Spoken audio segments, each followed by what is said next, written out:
All right, and we are recording.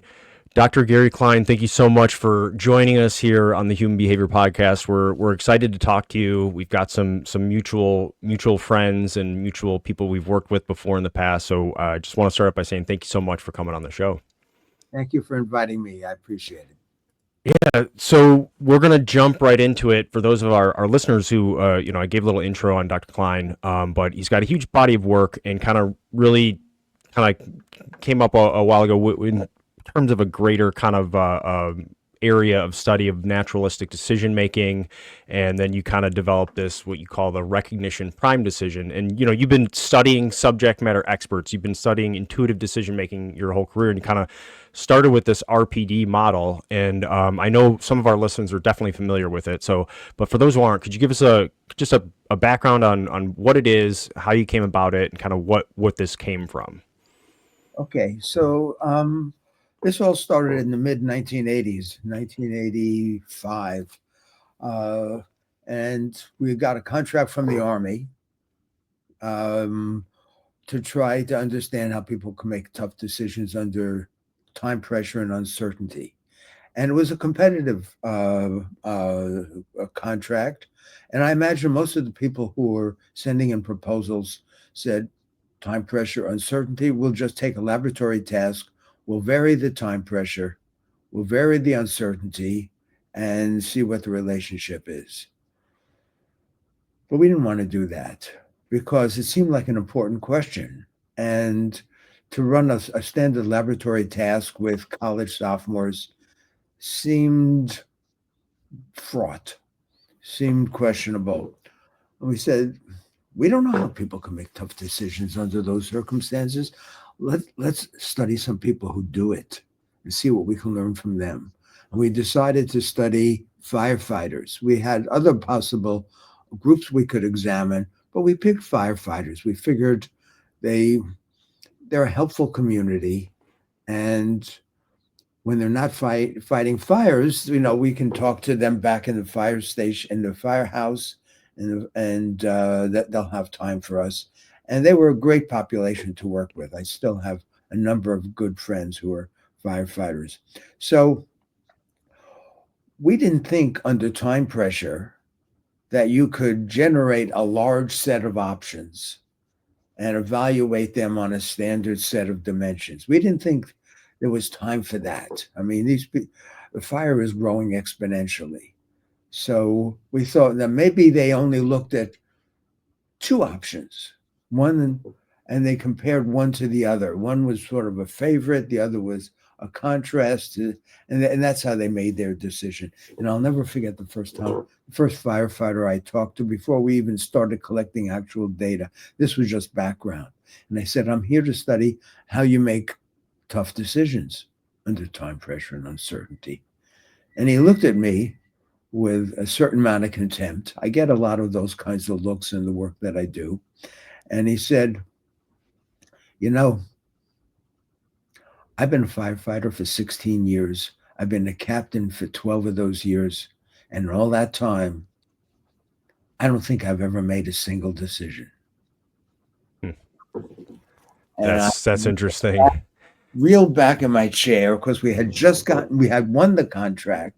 We got it awarded. We had 6 months to try to figure it out. And here, right off the bat, he's telling me he doesn't make decisions. And I thought, this is going to be a total failure. So I said, oh, you don't? And I said, what do you do? And he said, it's just procedures. You just follow the procedures. Oh, not good, not good. So I said, before I leave, can I see the procedure manual? I figured maybe there's something in the manual I could learn from. And he said, he looked at me with contempt again. I get a lot of that. And he said, oh, it's not written down. You just know. And I thought, well, maybe there's something else going on here. Yep. Maybe something else is happening that I need to investigate. And so we interviewed several dozen firefighters, and we heard the same thing, that they never, when they talk about making decisions, they thought what we meant was comparing one option to others to see which was the best. And they never did that. But instead, what happened is they had expertise over 5, 6, 10, 12 years, sometimes 20 years. They just built up a whole set of patterns of how things look. And the patterns were telling them, here are the important cues to notice, to pay attention to. Here's what you can expect, and if the expectancy is violated, that means maybe you're misidentifying the situation. You got the wrong pattern. Here's the kind of goals you can expect to accomplish, and here are the kinds of actions that should work for you. And so within a short period of time, seconds, because of this pattern matching, they already had an idea of what to do. That's what their expertise was buying them. However, that led to another mystery. How do you evaluate a single option? Because the only way we knew of to evaluate options is to compare two or more to see which comes out on top. And if you only have one option, how do you do that? You can't do that.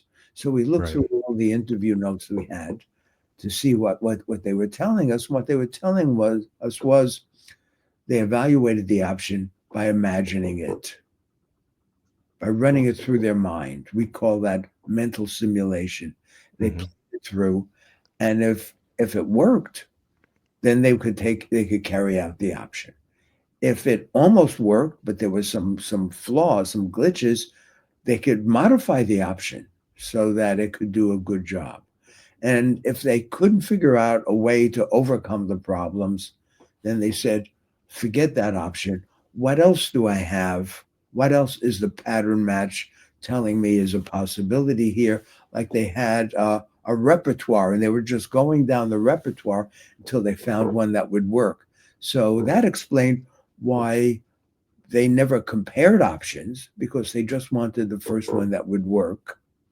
They weren't trying to come up with the best, because in their situation, who knew what was the best and who cared? They wanted to get the job done.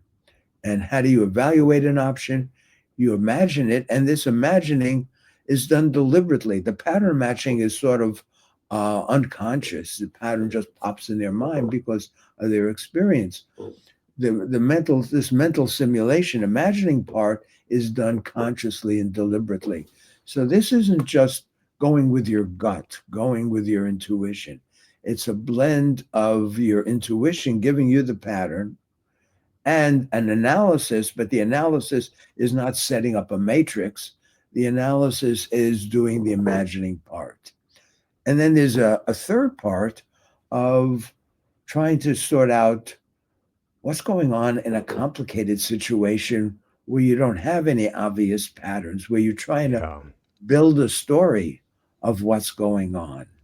And that's also done consciously and deliberately. And it's a story building activity to come up with a plausible explanation for what you're seeing in front of you.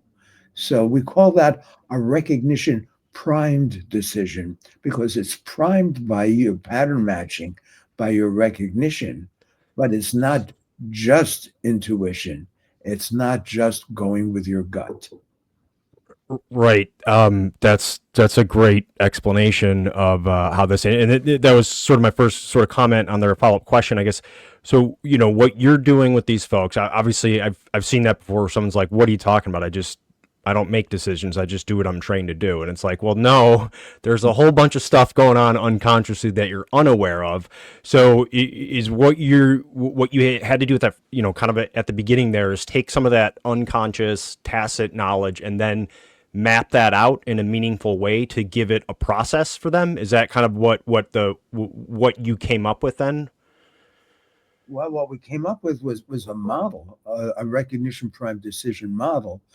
But then we were stuck, because what do you do with the model? If I Right. want to train you, I'm not going to waste your time by saying, here's a model, follow this model, because the model simply describes what you do. And I can try to do cognitive interviewing, and these were all in-depth cognitive interviewing to identify what you were noticing and all of that. But every situation is different. So Right. that's not going to help. So for a long time, we didn't know where to go with this, how to follow it up. And then in 2010, I was at a conference in New York City, and I met a guy named Neil Heinz, who was with the New York Fire Department. He was a battalion chief, and he had just finished doing a study for a master's project on how to train people to handle unexpected, one-off, challenging situations like in the aftermath of 9/11. And so Neil and I collaborated and we developed, and I really liked his method and developed something we call a shadow box method for training people. And the shadow box method is not to teach people here's a model of decision making or here's a Right. set of cues that you might attend to. Instead, I come up with following Neil's lead, a bunch of scenarios, tough cases, and I can present the scenarios to you in person. I can present it in a booklet. We have online versions, so we can do the training online. And you run through the scenario, and then we stop the action. And we say, at this point, Brian, here's 4 different options of things you can do. Rank order them. Which are you the most likely to do to the least, and write down your reason. And then we continue the scenario, and then we'll stop it again. And this time we might ask you, here's 3 goals you might pursue at this point in the situation. Rank order them and write down your reasons why you ranked them that way. And then we continue, and then we might stop it a third time or a fourth. We could ask you, like, here's 5 different pieces of information you could pursue, rank whatever. You write down your ranking, and you write down your reason. But we've had a small group of people who have more expertise, people who Right. are highly respected. We might call them experts, but that's sometimes a loaded term. Yeah. Gone through the same scenario you have, and they've done the same ranking you did, and they've written down their reasons. So when you come to the first decision point and you rank them and write down your reason, then we show you here's what these subject matter experts, how they ranked them. And you really want your ranking to match theirs. But more, I mean, that's the game part of it. You want to align with them to the extent you can. But the real learning comes in looking at their rationale. Here's what they were noticing. Here are the inferences they were drawing. Here are the things that worried them. Here's what they liked about each option. Here's what they didn't. And now you're seeing the world through the eyes of experts. But the experts aren't there because experts are Right. bottleneck in training. Now the experts have already made their input, and everybody else can benefit. And so we will have maybe say 3 experts, and we'll just synthesize their ranking and show you how they came out.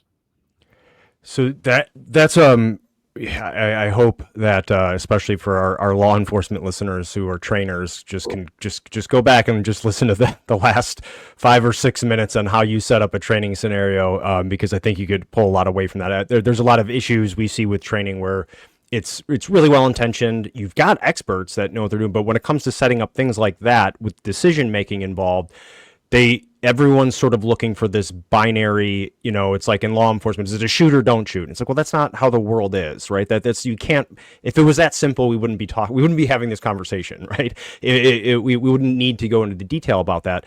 And part of, what I like and was interested in, one, you said right off the bat with everything with that you do is, all right, we can't do this in a laboratory. Getting a bunch of folks on a college campus, yeah, we might get some information from that, but you have to go out to the street. I call it taking it to the streets, right? You got to take to the streets, see what people are doing, and see and unpack how they do that. But one of the things is like there's this sort of pattern recognition versus pattern creation almost, right? So if recognition prime decision making emphasizes like how these experts match a situation to a known pattern or prototype in their minds, the problem is, like you said, like in these complex environments, maybe new patterns can appear or new novel threats or something. And if I don't have as much of that experience, right, to draw on, like what sort of can I do, or does that same sort of process still work for me versus, I got Greg here who's the expert. Greg can walk in and go, it's Colonel Mustard in the study with the pipe wrench, but I'm sitting here going like, something doesn't seem right. Why is there a pipe wrench there? And why that guy seems important? What's he doing? Like, I haven't put it together yet, but there's still some sort of recognition that there's incongruence in the situation or there's some pattern here. I just can't put my finger on it yet. Does that work? You see, does that work from, how do I go from that subject matter expert doing that and taking what they know and unpack it so that I can, the new guy walking in? Okay, so when we prepare people like Greg to provide inputs as subject matter experts, we don't just want to come up with Colonel Mustard in the study with the pipe wrench. We want to probe Greg and his comments and provide that material. What are you noticing? What is it about Colonel Mustard? What was it about the pipe wrench and where it was located? So we are trying to extract the expertise that Greg has and make it more visible for the trainee. So what we're trying to do, we call our method a shadow box method. What we're trying to do is have the trainee shadow the experts and learn from them and build an experience base. So we're not trying to teach you what's the right answer. We're trying to give you an opportunity to build a stronger mental model as you go from one scenario to the other to the next one. All of a sudden, we think, and what we find after a half hour, people are matching the experts usually about 25% more accurately than they were at the beginning. In just that, Yeah. did I say a half hour, a half day of training? We see that kind of an impact, and um, we've demonstrated this in a number of areas, and it's very exciting to us. It's Well, let me Greg. piggyback and give Yeah, I some was gonna say, Greg, I want to go ahead and let some you jump in here. yeah. No, it's fine. I want to give some historical perspective. And first of all, feel free to keep talking about Greg. There's nothing better than hearing that repeated over and over during the podcast. I love it. Look, so in the 80s, I was training law enforcement in the Detroit metropolitan area, Wayne, Oakland, Macomb police academies, and I have read absolutely everything that Gary's written. I wrote to people like Carol Ross and said, "Tell me more." Marty Seligman. The thing was that there wasn't anything written on psychology, sociology, and physiology for law enforcement that was outside of how to kill somebody, how to shoot, how to maim, how to use less than lethal force. And those things were very definitive because they had to fit the law. So there was already an architecture that they had to make sure that their decision metric and matrix fit into. And so I said, there's got to be something outside of that. So, looking at Bernoulli and Kahneman and Pascal and Bayes and thinking about the Pareto optimality and the game theory and all those other things, when I would go into the leadership of the police agency and the prosecutor's office and start talking about that, they'd laugh right in my face. They go, "We have no idea what you're talking about. And that's too big, and cops will never need to know any of that stuff." And I knew there was something hidden there. And I knew that when I was reading about the recognition prime decision making, the one link that screamed out to me from a lot of the work that you were doing at the time was heuristics. There's heuristic template matches and heuristic prototype matches. And Yeah. when you talk about expert thinking, those people can assimilate much more quickly in an environment. Hey, when these things coalesce, when these patterns repeat, something is up. And that's all I tried to do at the very beginning, is get them to see that. And I feel that you probably, I don't want to presuppose, I think that maybe in academia, you had a little bit easier time convincing people than I did in police work, because nobody was listening at that time. It was a vast wasteland. Over.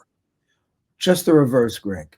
I have a much easier time convincing practitioners, people who are out on the street, than the academics. The academics that I've encountered are fairly well captured by the notion of biases, and captured by the notion of decision analysis, and are surprisingly contemptuous of experts and of expertise, and they don't think they think experts are just as biased as the rest of the people, and they don't have much patience for it, because how do they do their studies? They do their studies with college sophomores, and they don't develop much expertise. I once gave a presentation to a mixed audience where a lot of academics, and I said, and the basis of the recognition prime decision model is expertise. That's what the people have developed. That's what they're using to do the pattern matching so effectively.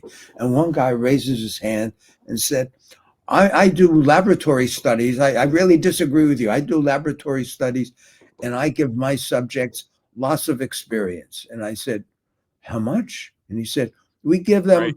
I'll give them 10 hours of training before we start collecting. And I'm thinking, 10 hours, 20 years. Right. I don't even know what the difference is here. Plus the fact that the laboratory studies are all done in controlled environments with minimal context, minimal ambiguity. Don't get me started. Oh, no. I'd love to get you started based on the fact that I think, look, on the shoulders of giants, if it wasn't for your work, there was no way for my work to proliferate. Because when I went in and talked to Jim Mattis, the call sign for Jim Mattis was chaos actual.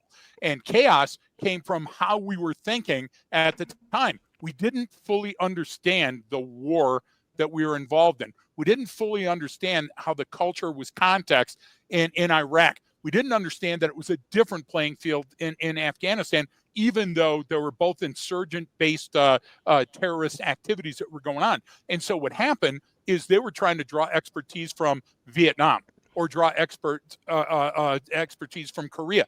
And you know what? Round peg, square hole, it wasn't fitting, and there was a lot of body bags getting filled. So had it not been for, and it wasn't me, it was people like me in a lot of different places, pushing your work up in front and saying, hey, look, these guys are onto something. And that's why, like Office of Naval Research, people like Joan Johnson, that's why people like Leah DiBello, those type of people, when those leaders that were so single-minded of purpose and had the blinders on, when they started reading those studies and reading the work that you were doing, that I think was Saul on the road to Damascus, scales falling from the eyes, when they said, we have to embrace a different way. Right. Thank you. So I think we're in agreement here that the operational community was hungry for a better way. Yes.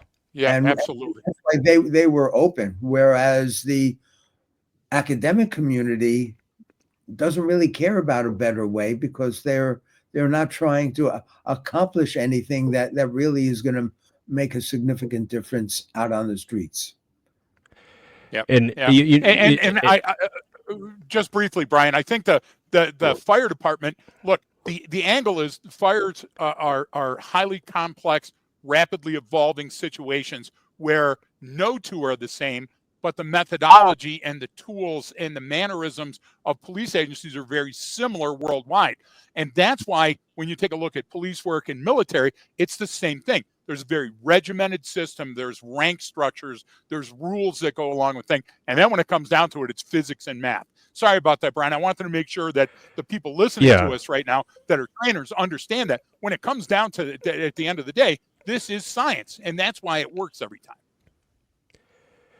And what you did bring it up, Gary, about especially in academia and people talking about different the different cognitive traps you can fall into, confirmation bias and recency bias and all that, and how it can disrupt sense making, can disrupt recognition, and it can, but this is no different than I got my brother now is a project manager, big construction company that does commercial construction, and big dollar stuff, all the latest software and tech that they have and all the experience and all this, and they'll plan something out.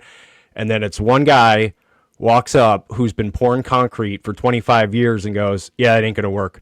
And they're like, what? And he's like, that's not going to work. And let me tell you why. And so all of that planning and stuff they tried to do beforehand, this one guy walked up and said, I know that's not going to work. And here's why. I saw that, back in 1989, someone tried doing that. And this is what happened to the bill. They can draw on that. So those biases can be incredibly powerful, incredibly good. But with what have you found when it comes to sort of the practitioner versus the academia side of it, and how what's the relevance and how effective are these cognition biases? Like, how much do they really affect decision making at that matter? Because remember, this is, and for people listening, like, we're talking about complex, potentially volatile, deadly situations with a temporal element. There's a time element in there, which increases the level of stress, increases the level of complexity, and kind of narrows the bandwidth of the potential possibilities in a sense. But it really forces that decision that has to happen right now. So you don't have the time and the luxury of doing the construction planning, right? You're just boom, the 911 call comes in. Here's what you got. You're going on little information. So do those really affect us as much, you think, when you're in those elements, when you're in your area of expertise? Do these biases really play as big of a role that people think that they do? Okay, so I know in many communities, especially academic ones, there is a high degree of risk aversion, that you don't want people to take actions that might be incorrect. So people are worried about using your intuition, using the patterns you have. You might get it wrong.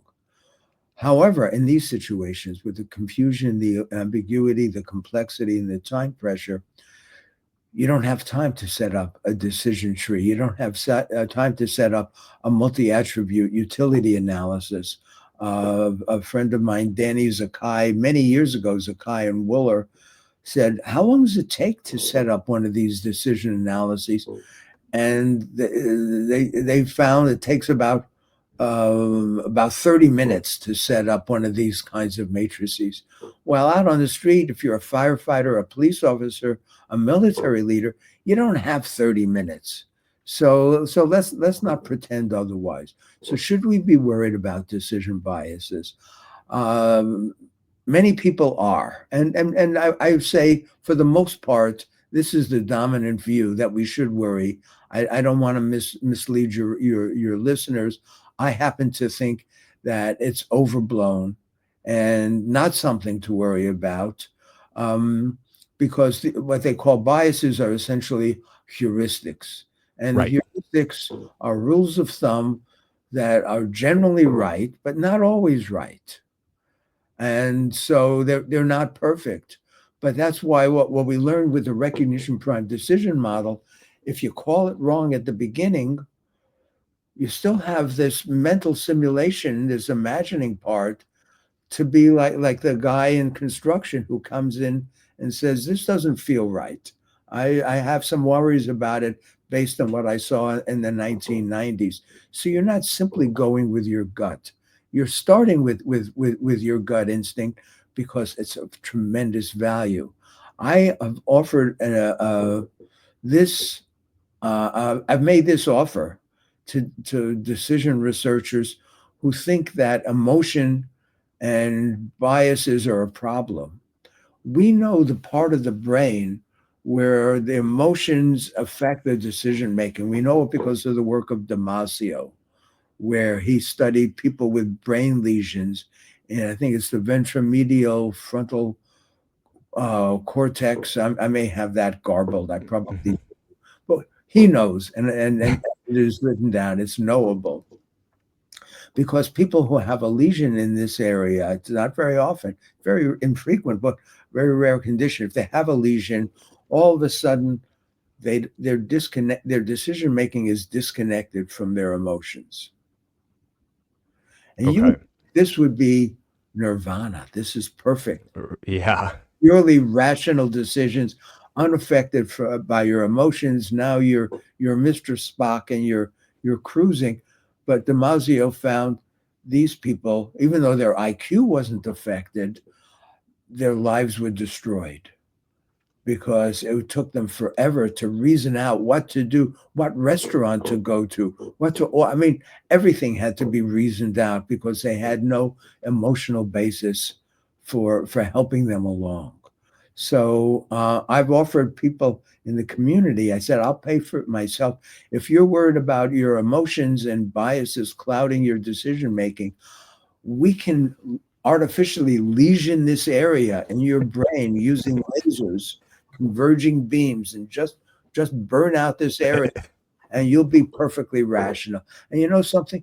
No one has ever taken up my offer. Right. Yeah, it sounds like you wouldn't be able to get through your day if that were the case. All right. No, it's similar to the old Phineas Gage studies, and Yeah. it's not unlike that. See, here's a conundrum. So you've got police trainers, law enforcement trainers, courts, corrections that are trying to do the right thing, and they still default to the lowest common denominator, which is force. When I'm faced with a decision, I'm not sure of all of the principles that are going into it. What I'm going to do is escalate force, raise my voice, and use commands. And so I have to be the voice of reason on the ground. It's my decision, my way or the highway. And sometimes that paints us into a corner. So what Brian and I teach, what we do at Arcadia, what I've been doing my entire career, is called the gift of time and distance, because we make much better decisions, when we're behind cover and we're observing and we're testing our feedback loops as we're solving problems. And what happens sometimes is we get into a trap at the police academy that, look, you've got the badge, you understand the law, you have to go in there and fix things. We've even given you red lights and a siren to get there more quickly. But what happens then is I have to make tough choices with less time and less information. And that's when heuristics can be horribly wrong. And that's when, the cell phone in the pocket turns into a gun. And when my default is to increase force to gain compliance, then that can, again, get me into a legal or an ethical or a moral quandary. So what I'm hoping is that with all the work that Brian and I have been doing, with all the work that's out there now, with the incredible work that you've been doing, I think you just got back from Australia or New Zealand where you were teaching down there. So your stuff is global. Our stuff is international. What I'm hoping is that the group of people responsible for training up and coming law enforcement will embrace the idea that we have to lower the cognitive load. We have to increase the ability of perception and pattern match. And if we don't do that, then we're going to keep it's going to be inevitable that we keep running into the things that we see on the news all the time with cops getting into the trick bag. Over. Okay, so but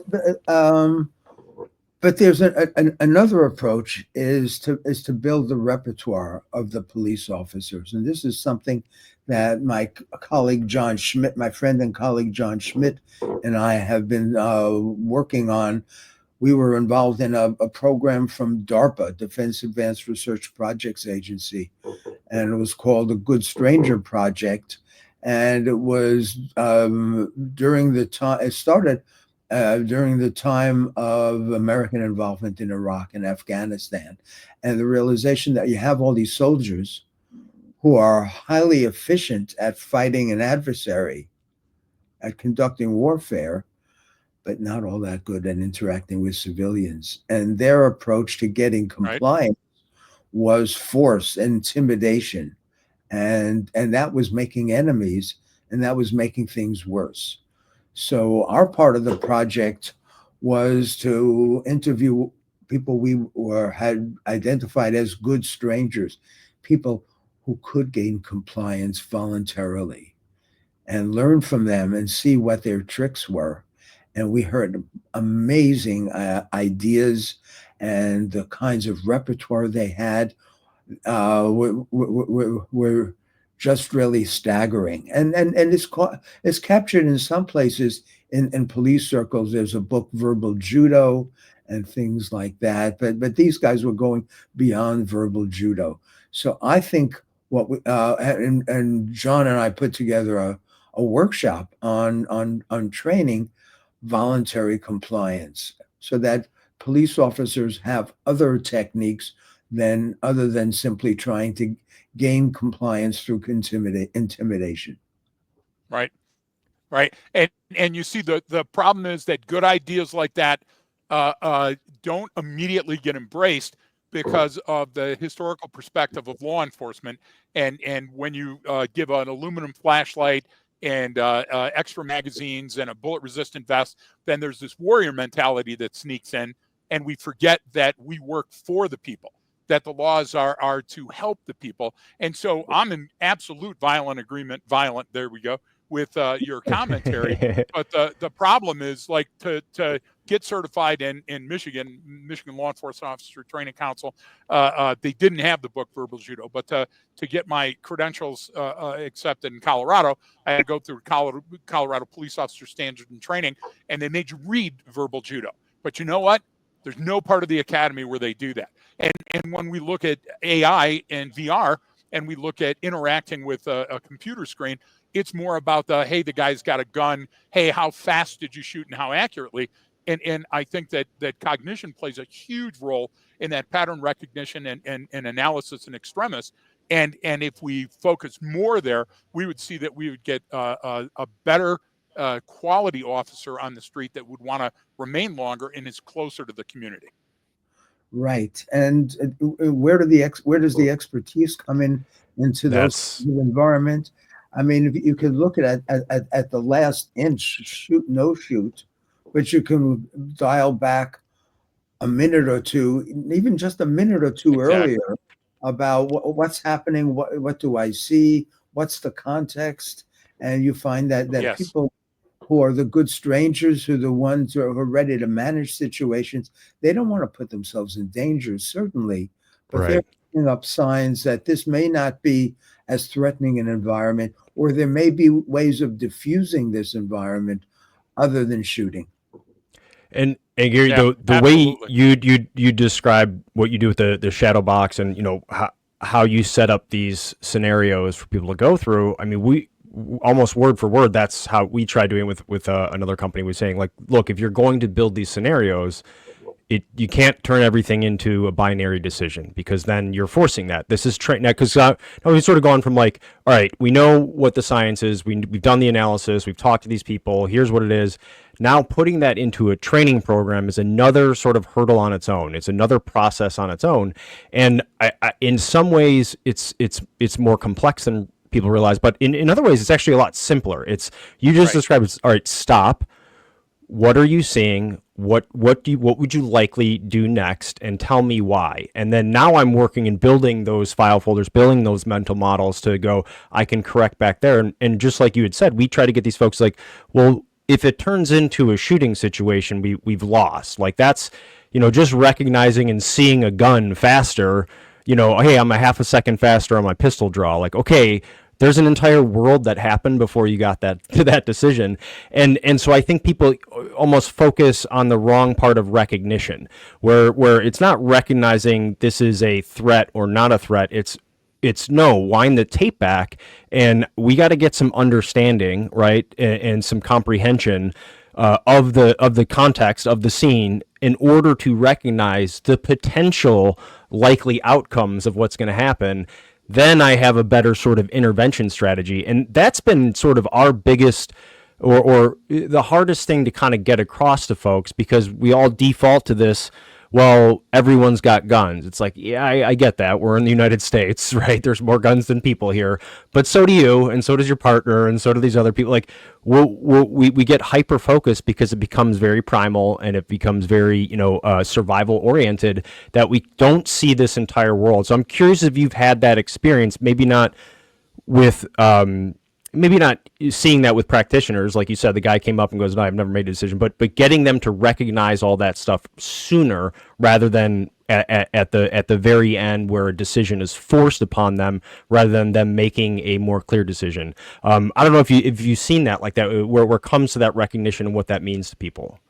And that's one of the things we try to train with Shadowbox is picking up the early signs, and reading the situation early when it hasn't escalated, and noticing this subtle cues and putting them in our scenarios so that people who are training goes right past them, and then they see that the experts picked it up right away.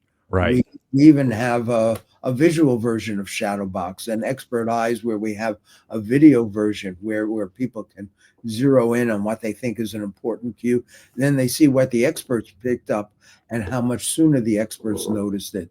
So a lot of this is really picking up on the early sign. But I want to go back to the issue about voluntary compliance.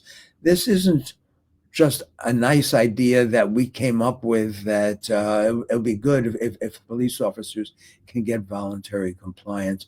This is something we learned from our interviews with the police officers who had that skill, and the military personnel who had that skill. I remember one interview I did with this police officer.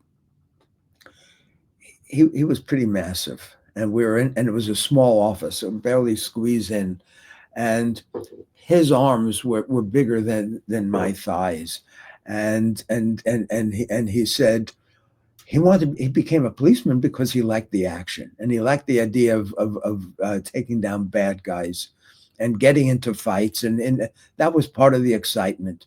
But after about 3 or 4 or 5 years, he said, I won most of the fights I was in, but it was taking a toll. I was starting to get a little bit of physically beaten down. This sounds like probably 1990s Greg right here, 1980s Greg. Exactly. We're back to that now, aren't we? Yeah. And then he looked at some of his colleagues who were able to get people to do what they wanted without fighting them. And he began to listen to them, and he listened to what language they used, and he tried to collect what their phrases were, and called them, the golden words. So he's building his repertoire of being able to get voluntary compliance. But he also changed his mindset. Right. And he had a mindset that he evolved by himself, where anytime he was in an encounter with a civilian or even with a criminal, he wanted that person to trust him more at the end of the encounter than at the beginning. And that's how he carried himself. And that struck me as such a powerful mindset shift, that even if I'm dealing with a criminal, I'm going to do it in a careful and respectful way. The person has broken the law, needs to be arrested, but that doesn't mean that I can be contemptuous of the person, or I can humiliate the person. It's still a person. And he just wanted the trust level to go up because of the way he carried himself. And this is a tough police officer who got into it because he wanted fights. So we heard these things from the police officers. We didn't just make it up. Right. Yeah, No, and and that's exactly right. There's a point of time that comes in every soldier or Marine's life and every copper's life where they go, I just can't punch another bad guy. I just can't tackle somebody else. I just can't ram another car. There's got to be a better way. And the idea is there is a better way. But the idea of embracing that is still really hard because there's so much pressure pushing back from a much larger community that thinks there's only one way of doing things. And I would throw this at you because you've dealt with a lot of fire departments.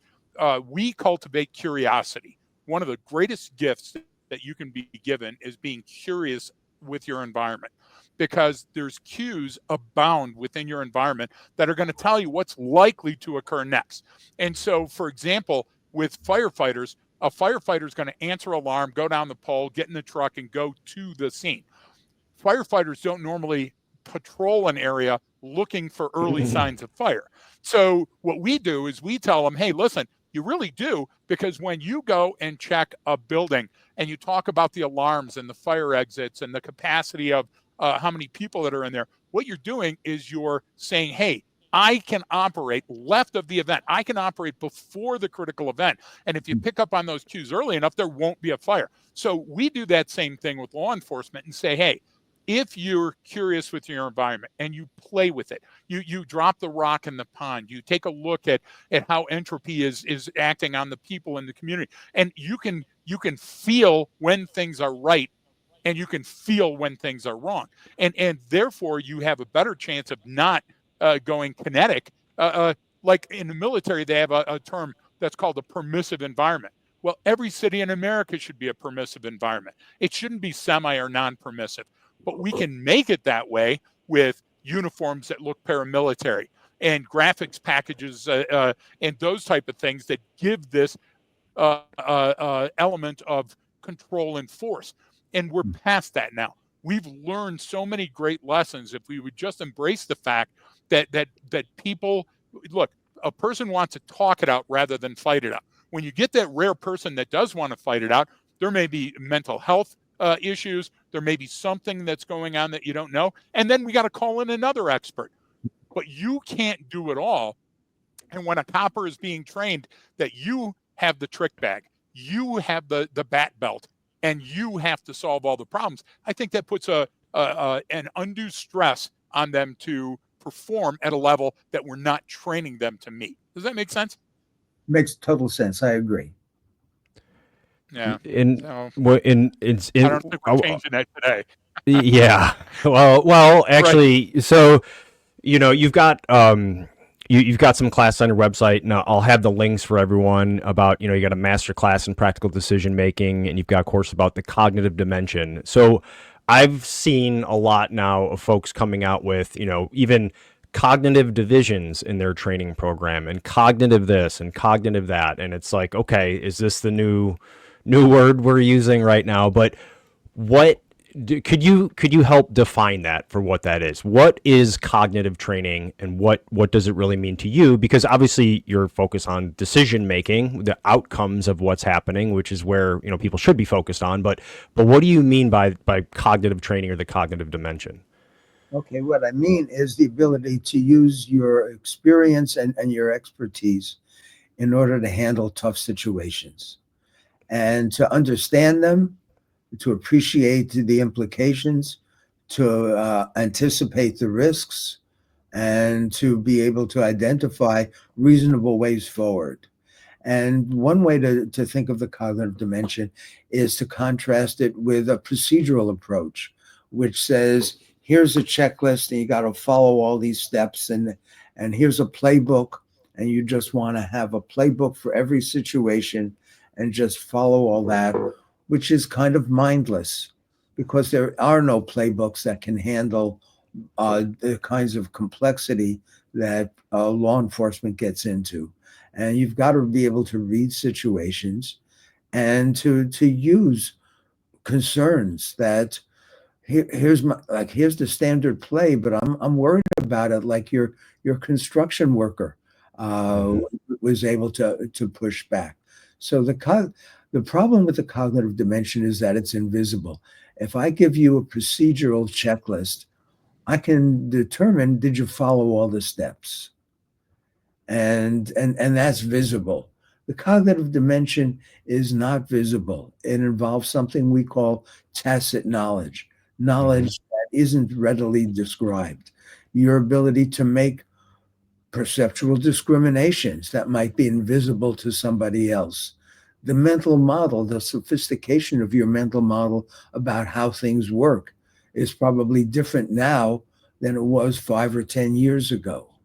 And the patterns that you've acquired through your experience is part of the cognitive dimension. Your sense of typicality, which is so important. You go into a situation and, things look fairly standard, fairly typical, except, you notice something that isn't all that typical. So our ability to recognize typicality, which only develops through experience, is essential for us to notice anomalies. That is not typical. Something happened that I did not expect, and I better pay attention to it. So all of those are parts of tacit knowledge and parts of expertise that feed into the cognitive dimension. When you start to learn to exercise this cognitive dimension, the world becomes different. You're seeing things, you're noticing things you Yep. haven't noticed before, and that's tremendously powerful and tremendously exciting. It is, and especially in some of these fields, like you're talking about a lot of the firefighters you work with, and law enforcement's the same thing.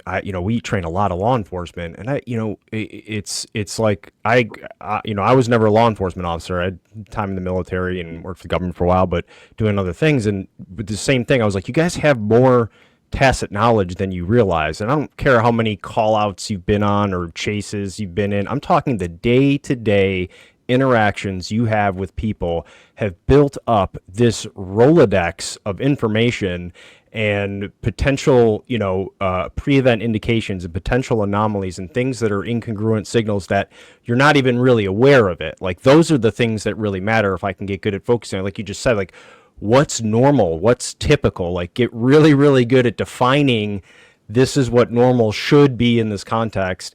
Then all the things that aren't normal, that are incongruent with the situation, like you said, they just pop out at you. Like there's a whole world there and it's laying out in front of you. And then those patterns sort of emerge on their own in a sense based on your experience, if that makes sense. Kind of it's how I try to tell people. Right. It makes perfect sense.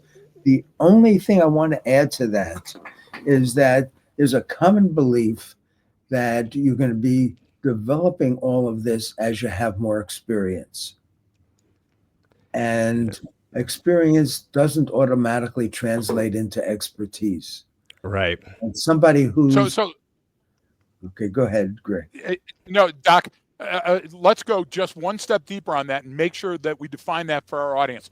So there are coppers out there with 35 or 38 years of experience that have never been involved in a situation, yet they're the training officer. They've never made a felony arrest or been involved in a high-speed pursuit. There are people that are in the business that have one combat deployment or no combat deployments that call themselves a subject matter expert on school shootings because they wore a uniform. We have to be really careful of how we gauge expertise. And when we allow those people to raise to a level where now they're not peer reviewed and they use the fake terms like evidence-based studies rather than actually having been studied, I think you're onto something there, sir, because just your time and rank and time and grade doesn't mean that you've got the experience necessary. Over. Right. I remember when I did the first study I ever did with firefighters, we went to the city of Dayton, talked to the head of the fire service there. And I said, we want to interview some of your firefighters. And he said, fine. Who do you want to talk to? I said, your most effective, your most skilled firefighters. He said, the ones with the most experience or the ones who are the most skilled, because they're not the same thing. Yep. It's so true. So true. If it's your house on fire, who do you want to be in charge of the crew that's going to be called out to douse the flames? And he said, okay, we have some 5 or 6 years who can outperform some of these 20-year veterans. So what? So simple years of experience isn't enough. It's how many tough cases have you handled, and also how many mistakes have you made? Yep. We learn from mistakes, but we only learn about mistakes if we have a chance to get feedback. Yeah. And we can only learn from feedback if we have a chance to make sense of it and to figure out what it's telling us. So you see, this is a much more complex situation than simply years of experience. Mm-hmm. Exactly. Yeah. And Brian and I had just this discussion on another podcast and with another client where we were talking about, look, when somebody dials 911, it's the luck of the draw. You get whoever is in the stack next to come to your call. Doesn't mean you're getting the most experienced person. It doesn't mean that person's ever done that kind of call. They just happen to be next. And that's scary. And we can fix those type of things. And then the feedback loop is so essential. Brian and I tell our law enforcement clients, look, on-duty roll call is a chance before your coppers go out on the street where you can take a knee and you can give them some of this input. You can play the imagination game. You can take some of their stored experience and put them in a conundrum and get them primed to go out on the street so they'll be better critical thinkers. And we don't see that happening as often. Well, after they take our training, of course, or if somebody's reading your work, of course, but it's not industry standard yet. Right. There are, it kills me that there are so many great opportunities that go floating by. One of them is when you have these kinds of team or situations, you could set up a story circle where people tell about any tough cases they had in the last 2 or 3 days. We ran a story circle in a petrochemical plant with a bunch of experienced panel operators and one newer operator. And the newer operator at the end said, everybody in our unit should have been in this session because I learned so much from you guys just listening to your experiences and what you did. Another thing that really grates on me tremendously is the squandered use of on-the-job training. That we all know that most of the important things people learn, many of them, maybe most, they learn on the job, not in the academy. But how are they learning? You know, for the first year, they ride with an FTO, and after that, they're on their own. But even the field training officer, who trains the field training officer? Yeah. To provide on the job training to say, look at that. You know, here's what I'm seeing, or asking the person, how are you sizing up this problem, and why do you think that? You know, why are you making that inference? And to create a dialogue where the trainee can ask, what are you picking up here? Or am I over? What am I missing? What am I missing? Right. Exactly. It's such an important standard. Look, there's some people out there working in FTO now. The San Jose model is dated in age, but it was a great initial shot over the bow, and it's been getting better in many agencies. And you got critical thinkers like Mike Warren and Brian Willis and Dr. John Black, who John Black, John Peters. Those guys are doing their best to improve that level of training with the FTO. I remember I won't attribute a name, but I had a few years on, and I had a midnight supervisor jump in the car with me and say, by the way, I'm going to ride with you for the first hour. And I said, oh, this is amazing. I absolutely love it. I got 3 or 4 years on. I'm drawing longevity checks, and now the cops are finally going to check on my work. And the first thing he said is drive over here, drive over there. And what we did is we went and picked up his lunch for midnight shift. And I said, why are we doing this? And he said, well, I can't drive right now because I had my eye test, my glaucoma test today, and you're going to be driving me around. We call this government work. And I lost all faith at that point. Here he had set the bar high, and I thought this is going to be a great night. And then all of a sudden he pulled the rug out from under me. We still repeat errors and large. And we have to understand that we don't have repeated chances in law enforcement and corrections and fire in those domains and extremis in the military. Look, the largest point of contention now is medical malpractice. So these are exactly the people that would benefit most from this type of training, and certainly, Gary, from the body of work that you've spent your entire life refining. Thank you. I agree.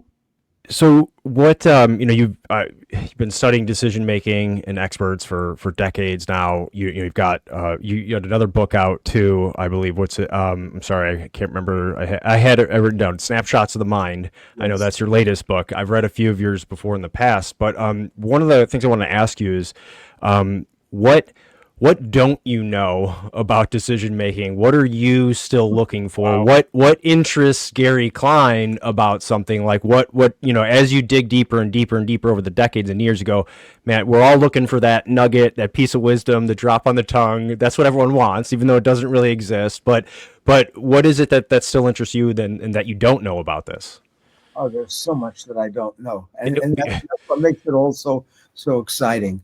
So one of the things that I'm trying to learn is how to develop more effective training programs. I'm going to be putting on a couple of workshops in a couple of in a few weeks, and I'm going back through existing training materials I have from 5 years ago, 6 years ago, and I'm cringing. Like, why would I have? I can't believe that this is what I was teaching. We can do much more. Right. That's so great. That's so great. So I I'm love the fact that you're iteratively growing as well. And Brian's question was loaded, but I love that. What are you going to do tomorrow? What's on the horizon? Because there's so much that we all don't know, and I think it's incumbent upon us to create a legacy and leave behind a legacy of thinkers. right. I think we have that opportunity and that obligation. And so I'd like to learn how to develop more effective training programs. I'm fascinated, I continually fascinated by the topic of insight and where Hmm. insights come from. And I wrote a book about it back in 2013, and that's over a decade ago. And the publisher wants me to come up with a new edition. And I'm looking at the book and I'm thinking, I don't believe much of it. I mean, I believe most of it, but I can do much better now. So I'm eager to upgrade the book and update the book. So that's another area that interests me is the notion of insight and how it applies and how it develops and how to help people work on themselves to become Hmm. more insightful. And both of you mentioned a critical issue here of curiosity, which is really behind developing expertise, is wondering about things. And it's behind insights that the people who we've seen situations where two different people with the same exact information, one gets the insight, the other one doesn't.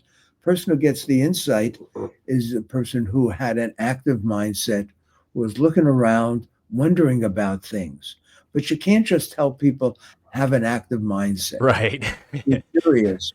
It takes it takes expertise to notice what's strange about this, what's unusual, what leverage point has just popped up. So there's a strong connection between expertise and using curiosity effectively. I'm also disturbed by how many situations we put people in where their curiosity is stifled, where Hmm. they'll be in a Exactly. training course and the instructor is just trying to get through all the PowerPoints, doesn't want to take questions from the class, and is oriented towards the notion there's a right answer, and you're going to have to remember what the right answer is. With our shadow box approach, we have two or three subject matter experts go through the scenario, and you know something, they don't always agree. And when we Right. present the material to trainees, we don't gloss over that. We say, here's the majority position, but there's a minority view. And here's where they're coming from, because you're dealing with situations where there's not a right answer. But let's look at what their thinking is and see what we can take away from their thinking, what we can learn from their thinking. And that's a lesson we have I've dealt with police veterans of 25 years, and we do a shadow box exercise, and they didn't get it exactly the way the experts, the subject matter experts did. And then their first reaction is, who are these experts? Yeah. There you go. I don't, Exactly. and I can try to say, well, we really picked them fairly carefully. They're well respected. Or I can say, we're not claiming that they have the right answer, but they Right. are respected. And look at what their rationale is and see what you can learn from it if you want to learn. Right.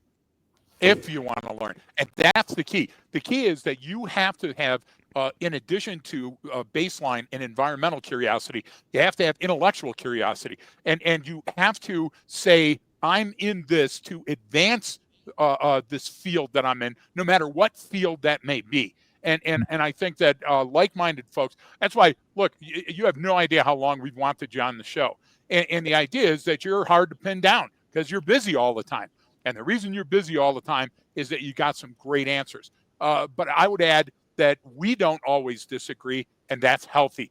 And what's healthy is the discourse that comes out of that, because it's only a fraction, a very small margin between that and the expert model. And that's where you learn the most, I think. Mm-hmm. Right.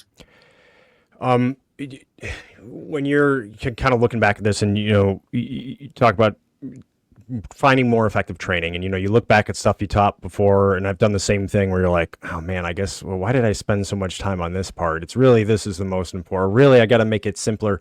And, or, how do I get this more relevant? People are kind of hungry for this stuff. And what I've seen change is, people are seemingly more informed. They're reading a lot of these different books or reading these theories, but it's that the practical application of it is where it sort of falls short. Like, especially we were talking about law enforcement, and I've worked with some trainers and different law, and they've read every book on psychology and decision making and human behavior, and they're like, they have this thirst for knowledge, and they're like, yeah, it was great, but like, how do I take that and then use that when I go walk up and contact the person? I'm like, that's the difficult part. We can write about this. So we're always trying to like simplify it in a sense that, how do I get what's the minimum effective dose of this content that's going to get in there, which is really difficult because then there's the debate. Well, we got to train the trainers this way, and the people with more experience should get this, and the people with less experience should get this. And it's like, well, if you're talking about human behavior or you're talking about decision making, it's like, what does it matter? Like they're all going to get something out of it. Maybe the experienced people might get more, or might refine their perceptions, or maybe the newer people were going to get more because they had no idea of this. But it should be able to be palatable and be understood by everyone. I don't know what your view is on that, or how you approach those situations, but I'd be curious to know. So that leads perfectly into a video course that we just put online, called A Masterclass in Practical Decision Making. And I developed the idea about 2.5 years ago. And I looked at all the standard advice on how to make decisions. And I said, this isn't really helpful. This is way too academic. This is not connected to the real world. I've been doing this stuff for a couple of decades. Have I learned anything useful? I wasn't sure that I had. I mean, I may not have learned anything useful, but if I have, can I boil it down and put it into a video course? And I came up with 15 lessons, and I created a video script for each one that's only 5 minutes long. And so that's the essence of the course. If I've got something useful to say, one tip that people can put into action immediately, let me describe what's wrong with people's current thinking, why this new approach is better, what it looks like, give them a story, and have them finish the 5 minutes with something that they can take away and put into practice immediately.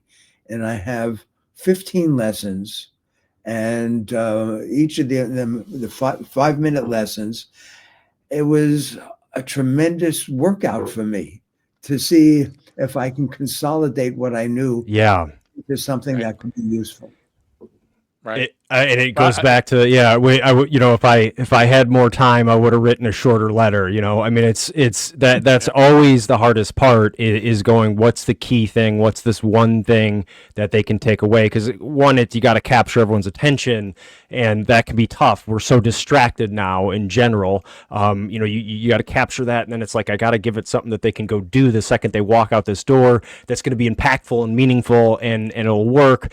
It's that sort of balance. And so it's at least, I'm a little relieved hearing that from you, that you struggling with the same thing. So I guess that's the constant struggle for a lot of folks who have a deep understanding of something and want to get it out to people.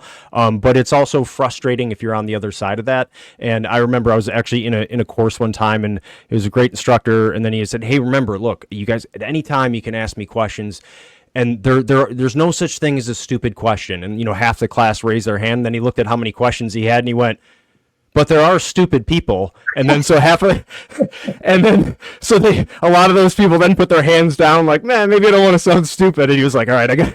And it was such a great learning moment for me, and for that person, it was like, "Oh man, I don't have time to get through all these questions, but also I gotta keep this atmosphere going." So when you're taking, going from theory to practical application to a training program, is incredibly complex. And sometimes like we skip over, like we'll get stuff from class.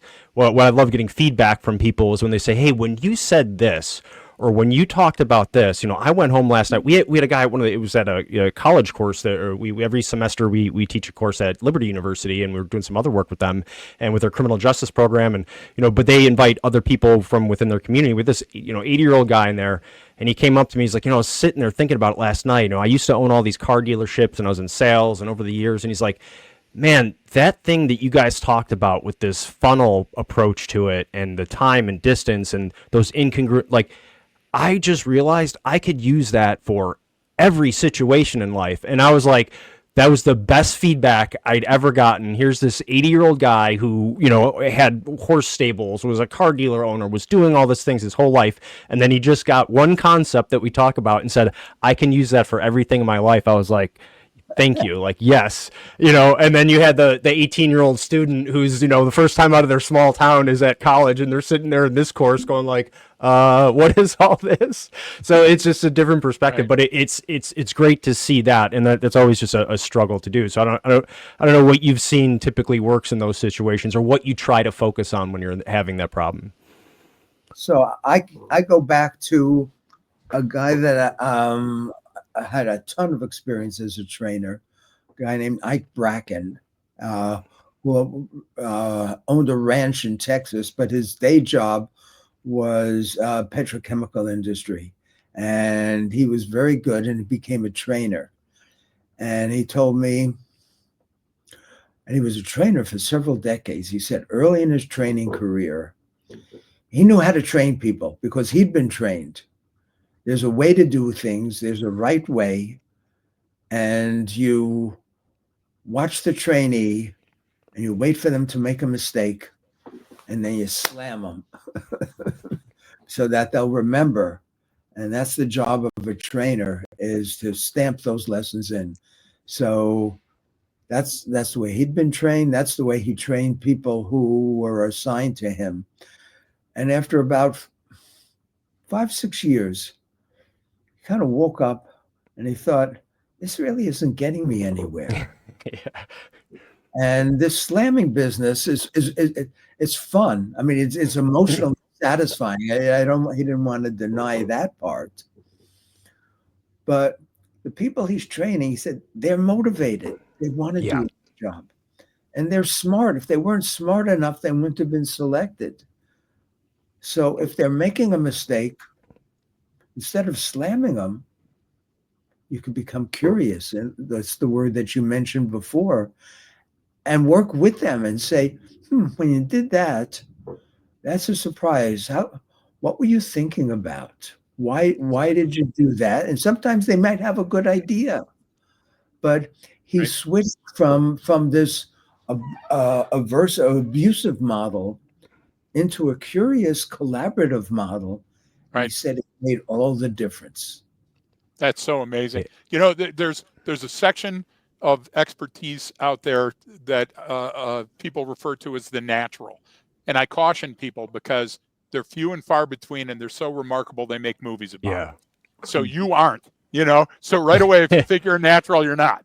So start buying more books or going to more classes. Then you've got the other end of the spectrum where you've got the expert that wants to wow you with their expertise. So they engage in S2 obfuscation and write just everything and have all these dramatic graphs and have demystified John Boyd's OODA loop to the point that you can use it in a second.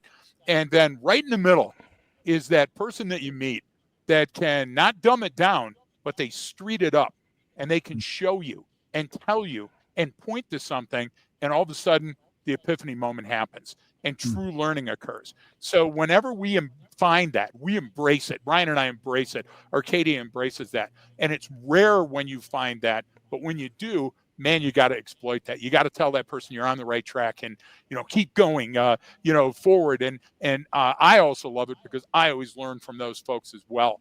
So if we can get the charlatans and we can get the people that are just on the book tour constantly to take a breath and look around them, I think that together, like, what a dream for me would be to be able to collaborate in the future with you on something where jointly we can make a bigger difference than you've already done in the decades that you've been involved in this.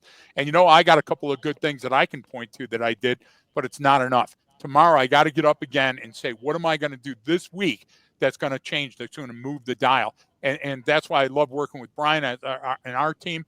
I hope that you always stay as motivated and as intrigued by this work as you are right now. To me, this is a bucket list moment.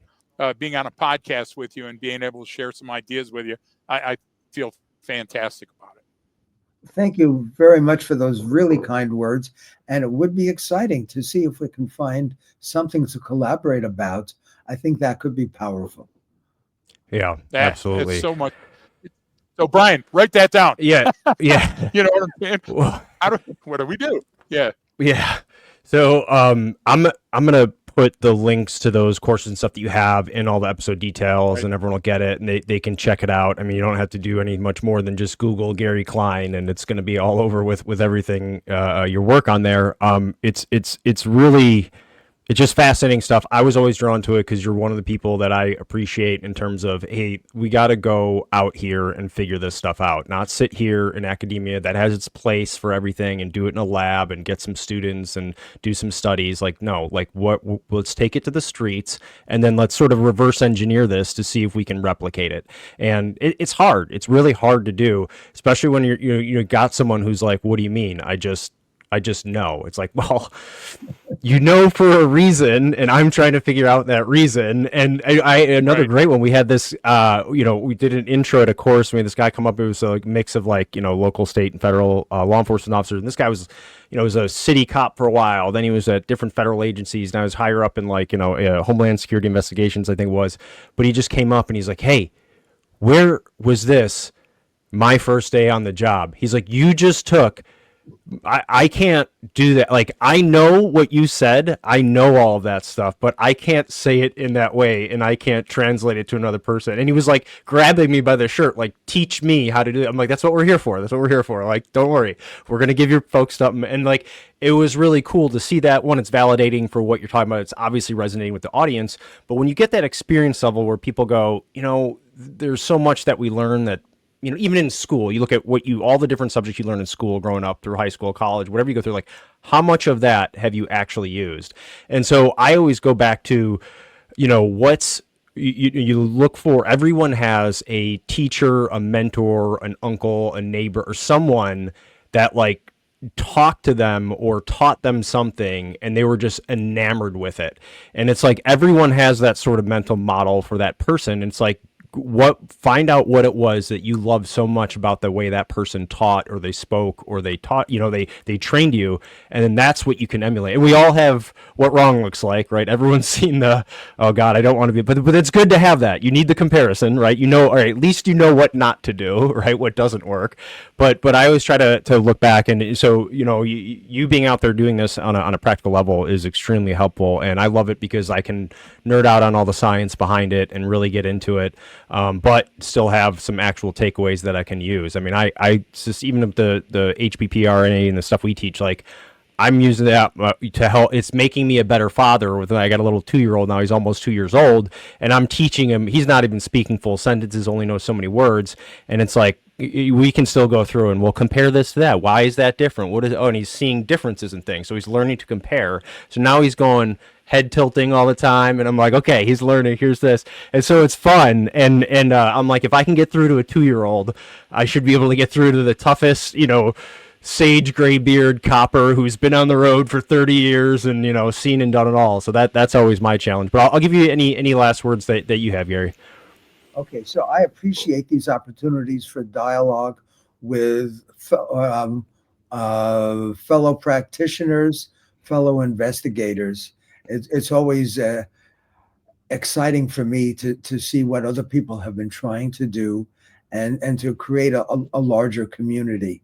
I should say that for folks who are interested in the things that I do, there is a whole association called Naturalistic Decision Making Association, and we have several hundred people who are part of that, and we meet every 2 years. The last one was in New Zealand, and the next one is going to be in June 2026 in Charlottesville, Virginia. So, but there's also a website for the Naturalistic Decision Making Association. So for people who want to plug into my community, I welcome you to join us as we try to move forward. Yep, and I'll put the links for all that. I'll put the links for your courses for the Naturalistic Decision Making Association. I'll have that all in the episode details, so folks can check that out and go right there. But we always recommend connecting with Gary and reading up on his work. And so, Greg, any final words before I close this out here? Quickly, thanks to Dr. Joan Johnson and Dr. Leah DeBello. Both of them reached out to Gary, and Gary was so gracious to come on. I hope we didn't bore you. I hope we intrigued you enough that we can have you on the show again in the future, sir. Well, we appreciate it. Dr. Klein, thank you so much for coming on. Everyone, there's always more on our Patreon site. You can check that out. If you enjoy the episode, share it with someone. That's all we ask. If you can't sign up for Patreon, we get it. Just share it with a friend, send it to them, and say, hey, check this out. Here's why I think it was good or what was bad. Either way, the numbers still go up higher and we still get more reach, even if you don't like it. But I'll take it. But no, and let us know. You guys can always reach out to us at the Human Behavior Podcast at gmail.com. Thanks everyone for tuning in, and don't forget that training changes behavior.